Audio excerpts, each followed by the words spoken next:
France and its iconic capital, Paris, is usually near the top of most people's bucket list. And with pre-pandemic visitors of 90 million people in 2019, France is the most visited country in the world. It is one of our favorite countries to visit, and we have been all over. However, in May of this year, we took off for places we've never seen before. But first, we did the must-dos again in Paris. We toured the incomparable Louvre with its world-famous art, visited Notre Dame to see the progress on restoration from the fire in 2019, and of course visited the Eiffel Tower, but this time with a different view. We climbed it. Did you know that the tower hosts several challenges? Mountain bike ascents, moto trial racing on the stairs, roller skating ramps, zip lining, slacklining, and more.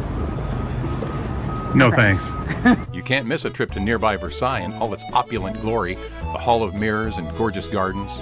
Back in Paris, where better to take a cooking class? So we did.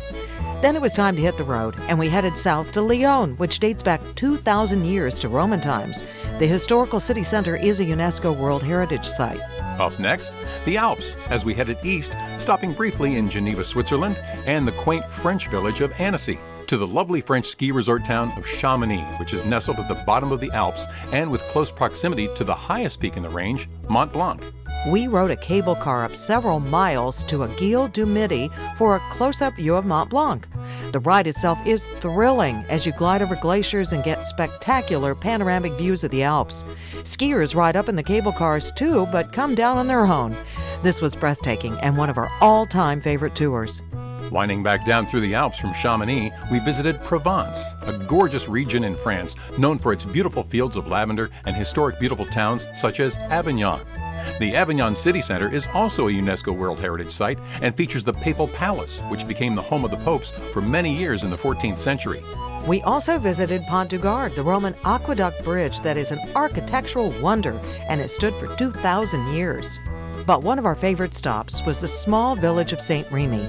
It was here that Vincent van Gogh committed himself to a sanitarium for a year. We visited the very room that Van Gogh lived in and walked the grounds that gave him inspiration for more than 140 paintings, many of his most famous. On our way west, we visited the small country of Andorra that is in the Pyrenees Mountains, sandwiched between France and Spain, and accessed via a pretty hairy, windy road. Then back to France with a stop in Bordeaux before arriving at one of our most anticipated stops, the Loire Valley. The Loire Valley, which is located along the Loire River in central France, is also referred to as the Garden of France because of its multitude of vineyards and fruit orchards, and the central part of the region is also on the list of World Heritage Sites. It is also known for stunning architecture, with castles such as the Château de Chambord, which is arguably the most recognizable chateau in the world. Nearby is another chateau called Clos Luce that had a very famous resident that may surprise you. The King of France invited the artist and inventor Leonardo da Vinci to move from Italy to this chateau in 1516, and he lived out his life there, dying 3 years later.